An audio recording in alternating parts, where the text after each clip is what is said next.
Welcome to today's Davies Collison Cave Legal Update webinar. I'm Fiona Galbraith. I'm an intellectual property lawyer and managing associate, and I have the pleasure of introducing the three speakers to you today. The theme of the webinar is manufacturing and research and development, and the focus is on recent government initiatives and intellectual property protection. 2020 has brought Australia's capabilities in these areas into sharp focus. In the beginning of the year, industry and government quickly collaborated to shore up Australia's supplies of medical and protective equipment and medical devices, particularly ventilators. There was also and continues to be intense efforts in the R&D and manufacturing fields to develop an effective, large-scale vaccine for COVID-19. The importance of a strong manufacturing and R&D sector has never been clearer. Which brings me to our first speaker. Craig Finlayson is a principal lawyer and he heads up Davies Collison Cave Law's commercial and tax group. Today, he'll be talking about initiatives in the recent 2021 federal budget, which are aimed at fostering Australia's resilient and competitive manufacturing industry. Following Craig, Edith Hamilton, a senior patent counsel in DCC's engineering group, will speak about when a patent or a trade secret will work best. And I hear she will be joined by some special guests too.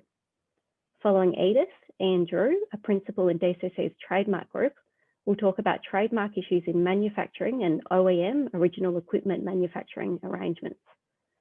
The session will run for about 50 minutes. Afterwards, all the presenters will be available to answer any questions you may have. Please type your questions in the Q&A box as the webinar progresses. I'll now hand you over to Craig. Good afternoon and welcome to my presentation on tax incentives, research and development investment. This is by way of an update on the back of government announcements. So as was foreshadowed in the 2020-21 budget, the aim of the budget was to increase consumer and business confidence, to grow the economy and create jobs. As part of that package announced by the Treasurer, a boost to the R&D investment was announced, involving some material reforms to the research and development tax incentive. Just a quote there from the Treasurer, we're providing $2 billion in additional research and development incentives, removing the cap on refunds, lifting the rate and rewarding those businesses that invest the most. So what is the R&D tax incentive? The R&D tax incentive reduces company R&D costs by providing targeted tax offsets for eligible research and development expenditure.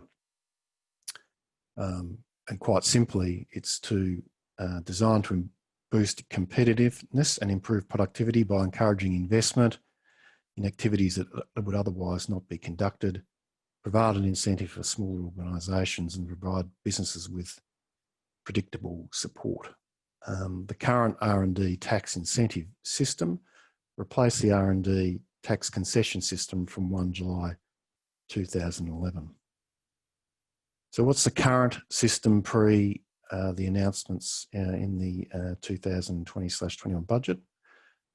Essentially, entities with an aggregated turnover less than 20 million are eligible for a refundable tax offset. That's important to note. It's a refund situation. All other eligible entities are entitled to a non-refundable tax offset. The rate of the tax offset is reduced to the company tax rate for the portion of the entity's national R&D deductions in excess of 100 million in a single income year. So what were the changes that were specifically proposed to the R&D tax incentive system from 1 July 2021? The government announced a boost to this system by abandoning its controversial Tax Laws Amendment Research and Development Tax Incentive Bill 2019, and that bill sought to reduce $1.8 billion from the scheme. You will have seen or noticed over the previous year or so significant articles in the Fin Review and other outlets in respect of these proposed cuts. And there was certainly significant debate and concern about the R&D tax incentive proposed cuts. So that's gone. And then from July 1, 2021, businesses with turnover of 20 million or less per annum will receive an increased refundable tax offset from the current level of 13.5 to 18.5, and the 4 million total refund cap will no longer apply. All other businesses will benefit from a simpler two-tiered system that boosts the R&D tax offsets for a spend of more than 2% of their expenditure on R&D.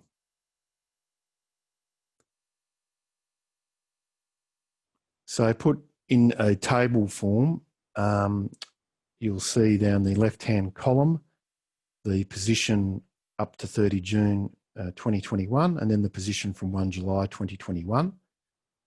In the first right-hand column beyond that, turnover of less than $20 million. This is the aggregated annual turnover test. There is a refundable offset, so currently 13.5% up to 30 June 2021. From 1 July 2021, 18.5% above the prevailing tax rate, so an increase of 5%, and the removal of the $4 million total cap. For businesses with a turnover of $20 million or more, and calculated on an aggregated turnover test, which is a non-refundable offset, you will see the three different thresholds of 4.5%, 8.5% and 12.5%, which kick in depending upon the amount of the percentage of R&D to total expenditure. So 0 to 4% is 4.5%, 4.9% is 8.5%, and greater than 9% is 12.5%. That's the current system. From 1 July 2021, it's 8.5% for amounts between 0 to 2% and 16.5% above amounts which are greater than 2% of total expenditure. So as you will see, there are significant increases in the concessions that are now available for R&D, research and development expenditure. And just finally, I just wanted to make one overall observation. It's a system that's only available to companies. So this means that if you've got a company acting as a trustee of a unit trust or a partnership of trusts or some other structure that is not a straight trading company, you are not entitled to claim any of the R&D tax incentives. So it was a very short presentation. It was really more to highlight the recent budget announcements and what they mean. It's a complete U-turn from the $1.8 billion proposed cut, and it should certainly assist many businesses out there in conducting R&D expenditure and hopefully helping the economy to grow post-COVID. Just like to thank Felicity and Della Nagore and Jacqueline Simpkin for assisting me with the presentation. Thank you.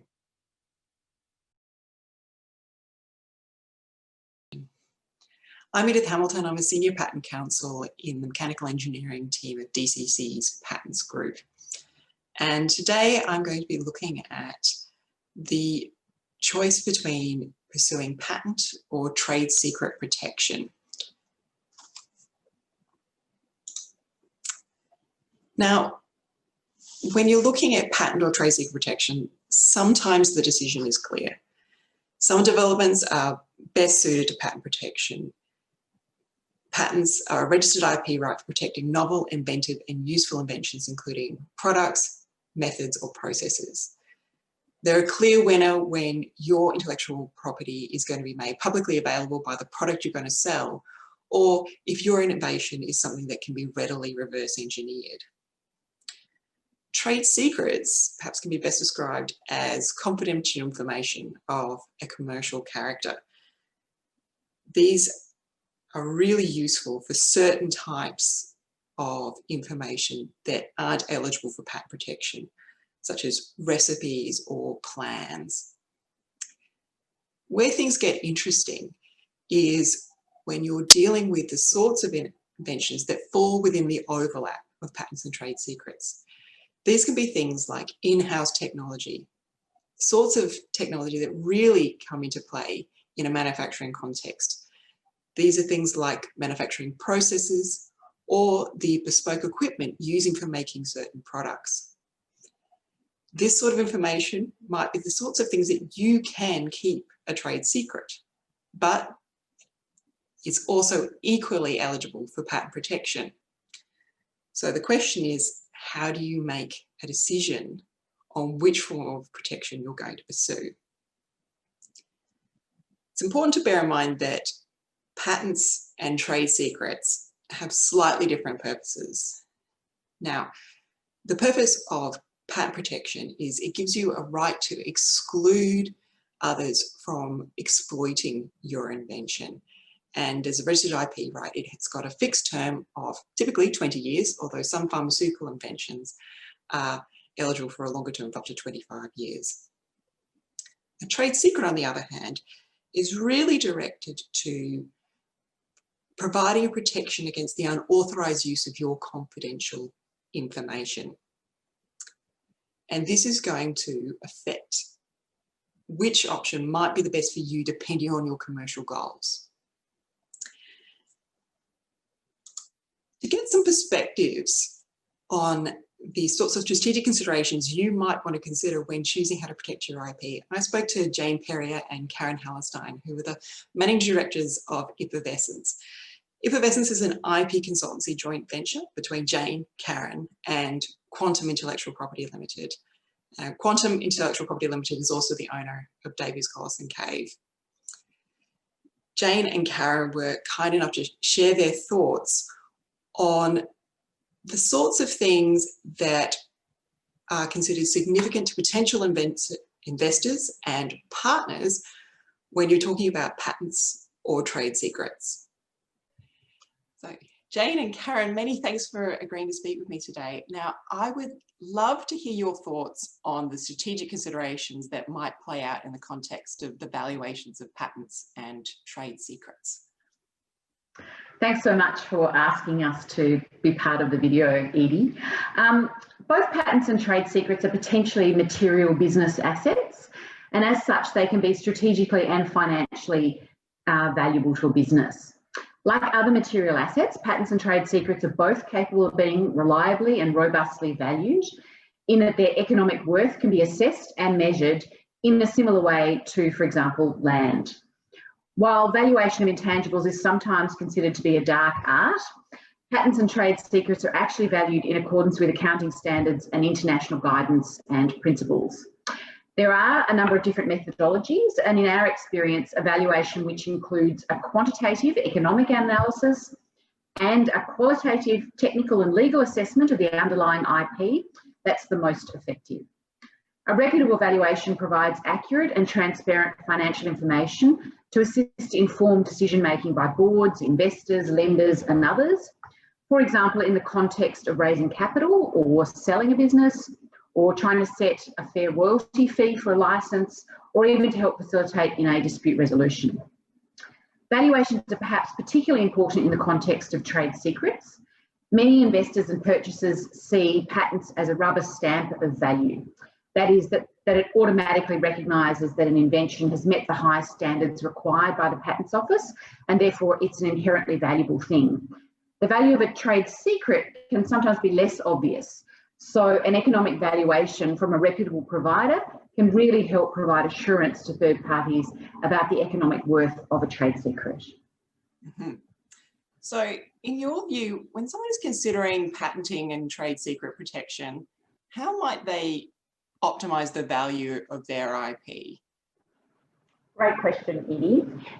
So in the case of both patents and trade secrets, the valuation of the asset is going to be impacted by the scope and the strength of the IP right. In the same way that if you've got a rusty car that's missing a number of parts, it's unlikely to be valued as highly as the same model which is kept in pristine condition. In the case of patents, the key considerations to optimise value are going to include seeking protection early before public disclosure of the invention, working with a great patent attorney like Edie, so that the scope of protection is adequate, and making sure that the claims cover what your invention actually does and that it's filed in the right countries and so on. And then you'll want to monitor the market to identify businesses that might be free riding on an invention when perhaps they should be licensing it. In the case of trade secrets, the key is really going to be around having these good frameworks to protect the confidentiality. So the value of a trade secret is going to be heavily dependent on the protocols and measures to keep it secret. So they're things like physical protection, safes and locks, cyber protection by encryption, passwords, firewalls, protocols for reducing the number, of people who have access to the information, or the people who have access to the whole store of the information. You might want to divide it up to reduce the risk of disclosure.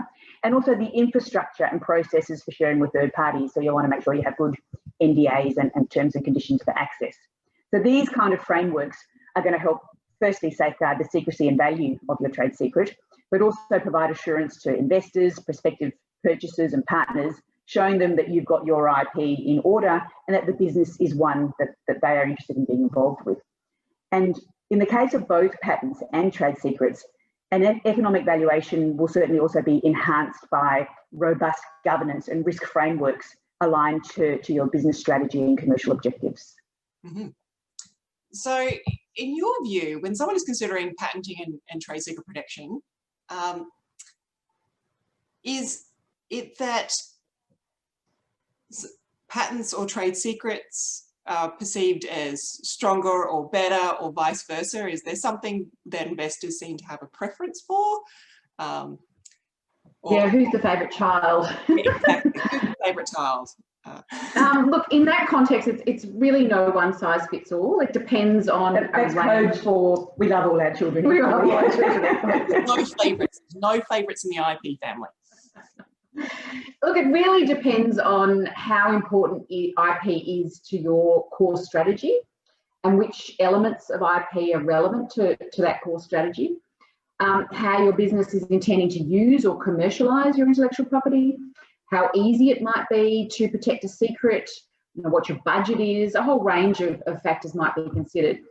And I think it's also helpful to think about what commercial objective you're trying to achieve. So if you're looking to attract a partner, it might be that your partner has a preference one way or the other. For example, if you're looking to partner with a university or with a government or with a commercial enterprise, they may have a particular view on whether they prefer a patent or a trade secret. So that might sway you one way or another. Similarly, if you're looking to secure freedom to operate and you're going into a new market or you're going into a location, a new geography, then again, that might determine whether or not you think about a patent or a trade secret, or in fact both, for your innovation.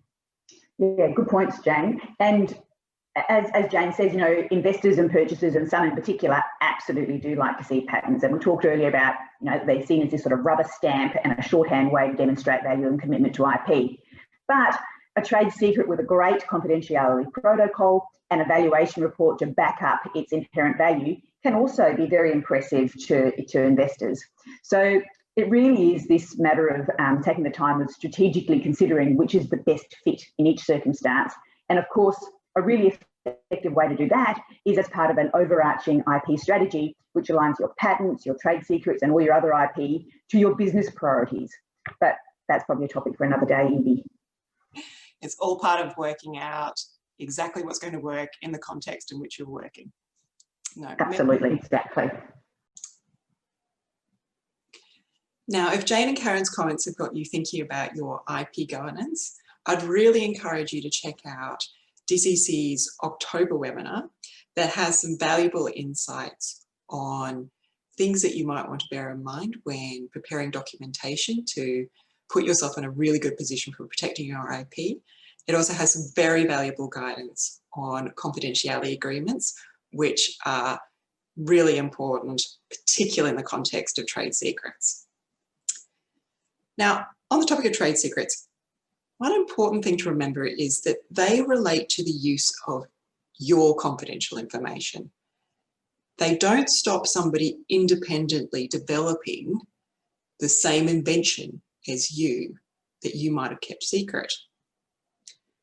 So they don't stop independent development, which raises a really interesting question. What do you do if you've got a trade secret, but then somebody goes to patent the same invention independently?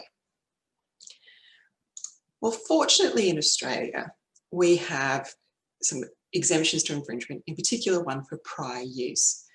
Now, this is to help people who are exploiting a product, method, or process that would infringe a patent, but were already doing that prior to the priority date of the relevant claim of that patent.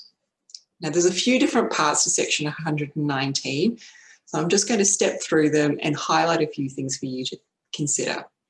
So the first thing is that the exploitation or definite steps to exploit must have commenced before the priority date of the claimed invention. The other thing to bear in mind is that this exploitation must have taken place in the patent area, which is Australia, or the Australian continental shelf, the waters above the Australian continental shelf, or the airspace above Australia. The other thing to think about is, at the moment, based upon available case law, the exact meaning of definite steps to exploit the product, method, or process isn't entirely clear.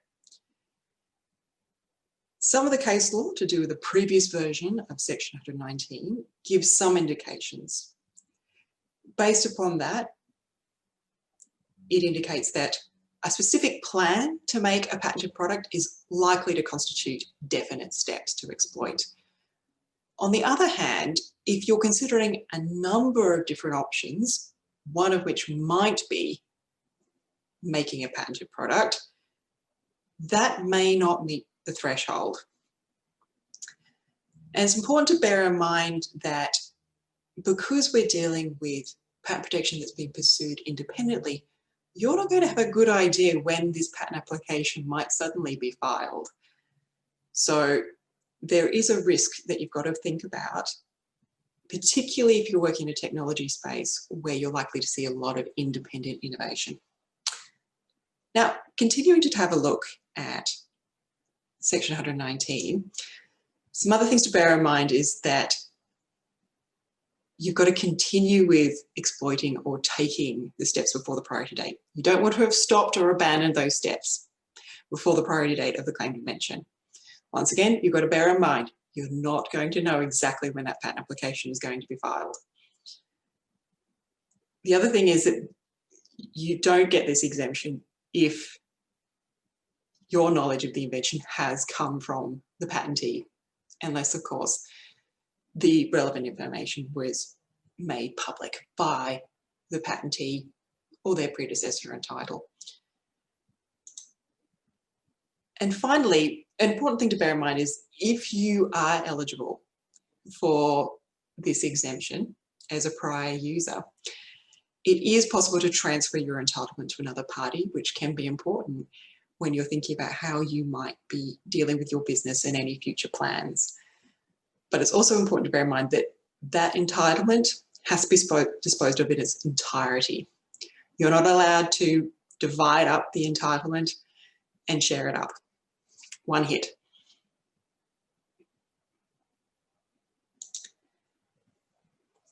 Now, if you're looking at all of this and thinking, I'm still not sure what I would like to choose, that isn't necessarily a problem.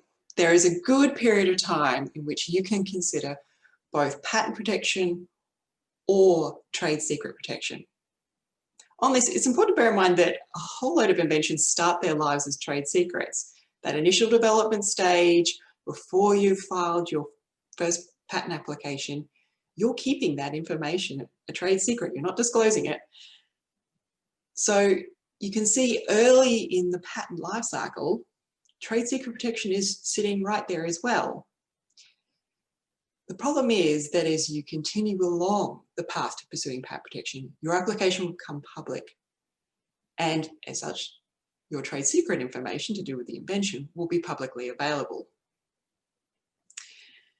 So you need to make a decision about whether you want to rely on trade secret protection or patent protection before a patent application publishes. In general, a complete Australian application will be published on either the earliest convenient date for the Patent Office after 18 months from the priority date of that application, or the date upon which acceptance of that application is advertised. Now, acceptance is after that application is proceeded through substantive examination. Provisional patent specifications, so these are the applications in which you might have made a priority claim, are not published unless a complete application claiming priority from them is filed and published. So in the vast majority of cases, you've got an 18-month window before a patent specification disclosing your invention is going to be published. So that's 18 months where you can still be maintaining trade secret protection and thinking about what's going to work best for you in light of your commercial goals and what you are seeking to do. Now, I would say, while new inventions often start their lives as a trade secret, it is important to make sure that you are taking steps to pursue patent protection before you start doing what's called secret use of the invention. Now, I appreciate that the term secret use sounds a bit vague, because if you're keeping something a trade secret, that does sound like it might be secret use, but it's got a particular context. So in Australia, there is a prohibition on patenting inventions that have been secretly used in the patent area before the earliest priority date. The rationale behind this is to prevent a patentee from enjoying a de facto extension of the patent monopoly. This really is directed to making sure that somebody doesn't keep an invention as a trade secret for many, many years and then perhaps decides to seek patent protection and get their full 20-year patent term on top of that. So the key question to be asked is, has the patentee reaped commercial benefit from what was done before the priority date? There are a number of exceptions to what might be classified as secret use. So use for the purpose of reasonable trial or experiment only, any use occurring solely in the course of confidential disclosure of the invention, use for any purpose other than the purpose of trade or commerce, and any use of the invention by or on behalf of the Commonwealth, the state or territory with the authorisation of the patentee. If you're sitting here concerned about any prior use implications, please get in touch, get some advice as soon as possible, because there is a grace period of 12 months after the first use of the invention. So, coming back to thinking about the overlap. Now, patent application, it's a registered IP right. It's got the plus point that the patent document is made public. So to a certain extent, there is a degree of transparency around the potential scope of protection as well as its term. Trade secrets, on the other hand, you can almost think of them as a bit like vampires. If you keep them under the right conditions, they might live forever, and they're potentially very powerful. However, sunlight, that is public disclosure of your confidential information, can kill them. So when you're thinking about whether to pursue patent protection or trade secret protection longer term, some key questions to ask yourself is, what is your patentability position? Are you dealing with the sorts of subject matter that is suitable for patent protection, or is it something that sits outside the scope of patentable subject matter and might be better protected with a trade secret? Can your invention be reverse engineered? You know, what are the risks of independent development in your technology space? Do you want to put yourself in a position where you might be trying to rely on a prior user exemption? And also think about what your disclosure risks are when you're evaluating whether a trade secret will work for you. Think about how you're going to set up suitable protocols for controlling the distribution and use of that confidential information. Think about your IP governance. And also have a think about what's going to work best for your commercial goals and those of any commercial partners or potential investors. There's no one size fits all. It's all about having a think about your plans, your goals, and the nature of the innovation that you've made. Thank you. Hello folks, my name's Ian Drew. I'm a principal trademark attorney with Davies Collison Cave, and I'm here to talk to you a bit about considerations for brands within the context of manufacturing. So what am I going to talk about? Well, today there's sort of two themes. The first is going to be use of a mark within the context of manufacturing in Australia of goods which are destined for export. And then also I'm going to look a bit at the international scene, and particularly at China and the way in which they treat this very hotly contested issue. That's really been the world's factory for some time. So a really important consideration for us as Australians seeking to manufacture offshore. So in the Australian context, the question about whether or what the status of a trademark is that's just applied to, for example, goods which are exported, is answered by Section 228 of the Trademarks Act. It confirms that a trademark which is applied in Australia to goods which are to be exported or used in relation to services that are destined for export only does constitute use of the mark within Australia for the purposes of any action under the Australian Trademarks Act. So what does that mean? Firstly, it means that if you're manufacturing goods in Australia for export only, you can infringe pre-existing trademark rights. That's something that you've really got to contemplate within the context of setting up your operations and choosing your brand, even if the product is going to be just exported. Another interesting contemplation around this is that you may be using your mark only for the purposes of exporting goods or services, and your registration may be challenged on grounds of non-use. Well, you can be comfortable that use, that the conduct of that use still constitutes use of the mark in the Australian jurisdiction. Finally, I just thought I'd touch on what is essentially the reason for Section 228.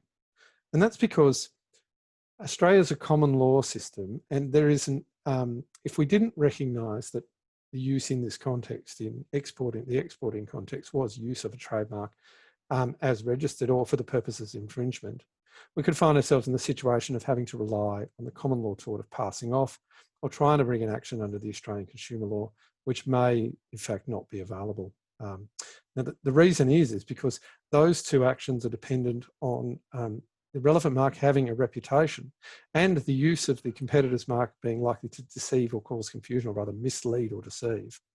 And that may not be the case when you're talking about a mark which has only been used within the context of exporting. It may not have developed the sufficient reputation to sustain the action. Okay, so I thought I'd just touch very briefly on the idea of exporting services. So, as you would have seen, Section 228 also applies to the provision of services for export only. Look, it doesn't apply in a lot of circumstances. There aren't a lot of circumstances where companies would be only offering a service as an export as opposed to it being internal. But what we can say is that there are some obvious categories of service where this would apply. Consultancy services, online retailing, educational services, these are all very big industries and clearly they cross territory. So we need to recognise that the trademark right is actually still valid within the context of that sort of greater extra jurisdictional commercial activity. Turning to manufacturing overseas, which is really what we're here to talk about, I thought I'll just start with some general principles. The first is that trademark rights vary from country to country. So trademark rights are jurisdictional, and they only arise in the jurisdiction either through use or registration. It's worth noting that broadly there's sort of two different countries in the world. There's countries in which that are common law, have a common law foundation, and they recognise use-based rights. And there's countries which come from the civil law background, and they don't recognise use-based rights. So you only obtain rights in a trademark through the registration system which is in place.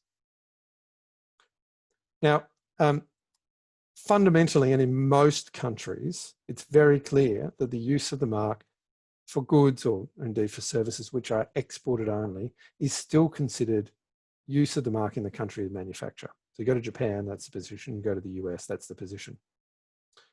So fundamental tenet. Further, worth considering that the use of the mark by a manufacturer himself, so this is a manufacturer in Japan who is doing contract manufacturing for a foreign provider, is still in fact using the mark if they apply the mark to the goods.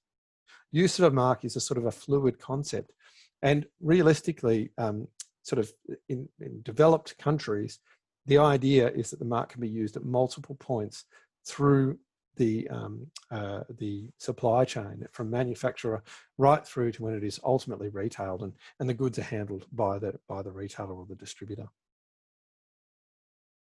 Fundamental tenets to trademark use.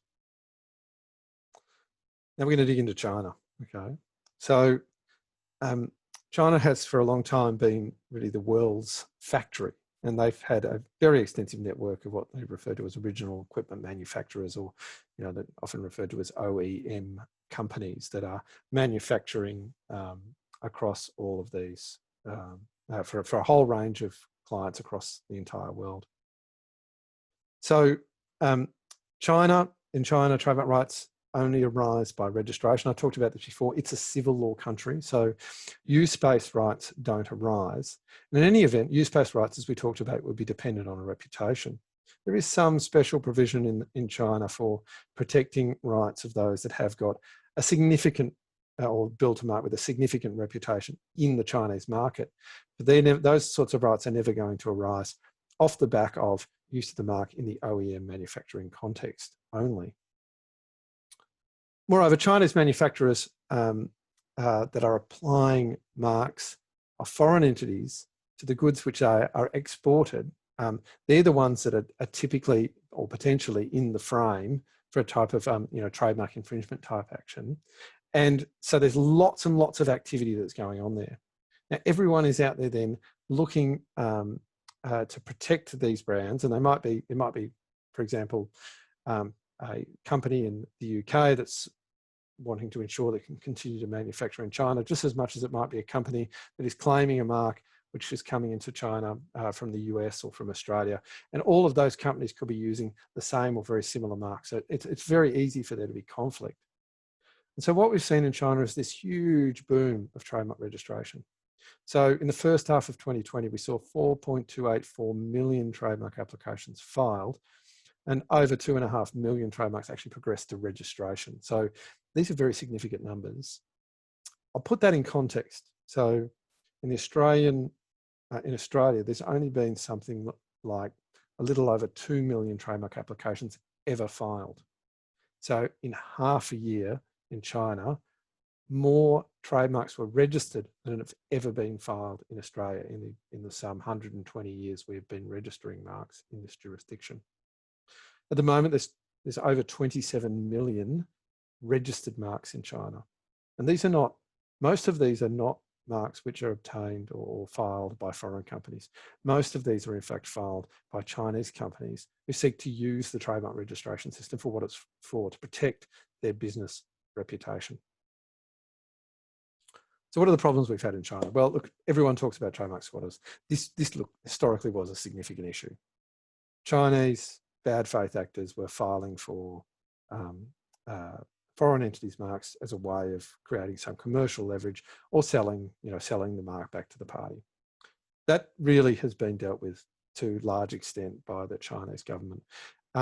And there's been this real focus on dealing with the bad faith filing. So I'd like to kind of just park that, because realistically, it's not something which is as big an issue as it was, say, even 5 years ago. It still is an issue, but less of an issue. The other thing to really note about it is it's becoming a very crowded register. It's very hard to clear a mark for use. That's not like really a completely invented word. And some of let's say the examination of trademark rights in China can be a little bit arbitrary. Now, if you're looking at securing your manufacturing base, your supply chain, it can be difficult to ensure that you have that security if you haven't cleared your mark up front, and you can find yourself in the position of potentially infringing third-party rights, or finding that in the future you're infringing because you haven't been able to secure a registration. The other big problem in this space, and that has been the reason why China has been so controversial in the context of what constitutes trademark use is that there's nothing in the trademark legislation which confirms that the use or the application of a mark to goods which are manufactured for export only in China, this OEM manufacturing, whether that constitutes use of the mark in China. They don't have a section 228. So the question has been, well, does that conduct infringe?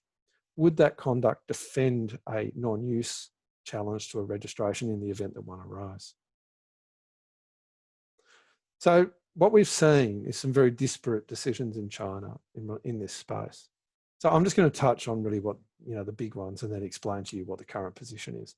So the Pretel decision there was really considered the leading decision in the Chinese, or in China on this space.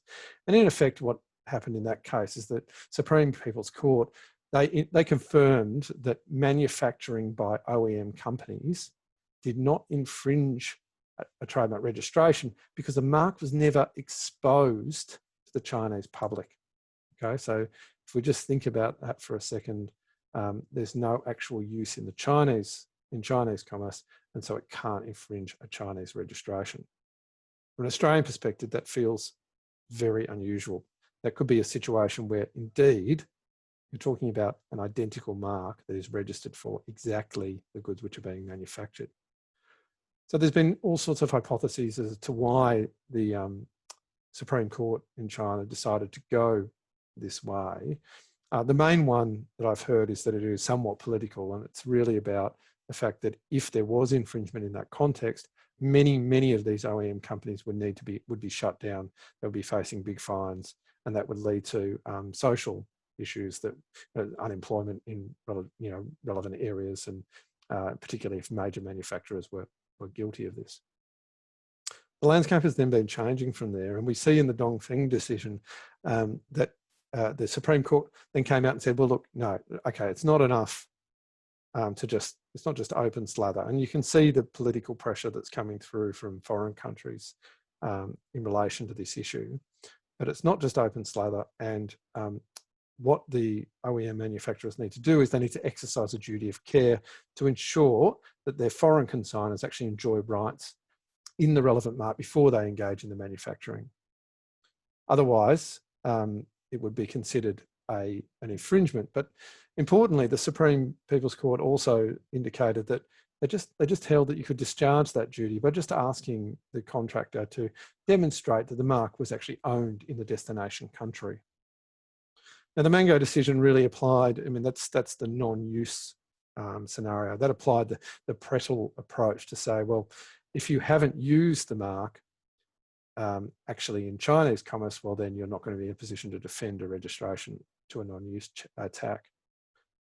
So really, this line of authority was a very difficult position for foreign parties or foreign manufacturers interested in manufacturing in China to sort of deal with. It's a considerable degree of uncertainty. It was out of step with the rest of the world. And really, right through this time frame, our firm was certainly advising our clients to be filing to make sure you're trying to secure that position. And it was a good reason for doing that. And that's when we get to the Honda decision. And this is the sort of latest case in this area. It really came out toward the end of 2019. And it has really affirmed, I think, what we all understood as trademark practitioners, but perhaps the business community didn't really fully appreciate as yet. It has flipped the thing on its head. So let's just talk a little bit about the case. It's a relatively simple case. Essentially, you have an OEM company, Chongqing Heng Sheng Group Limited, who is manufacturing motorcycle parts under the Honda kit trademark for export to Myanmar for a Myanmarese company, which is called Meihua Company Limited. Okay, so that's sort of the background. Honda takes action to sue for infringement. Now, interestingly, Honda actually has some rights in Myanmar, but at this stage, there's no actual registration system in Myanmar. You have to sign a declaration in Myanmar to confirm that you claim to be the owner of the mark, and a really underdeveloped jurisprudence around trademark rights. So you can see why Honda wants to take action in China. A more predictable result, albeit their case is running at odds with a number of other decisions. So there must have been a considerable degree of uncertainty as to how this particular matter was going to fall out. But it ultimately ended up with the Supreme People's Court actually finding in favour of Honda, despite that earlier Pretel decision, which was really dictating the attitude of all the attorneys in the Chinese market.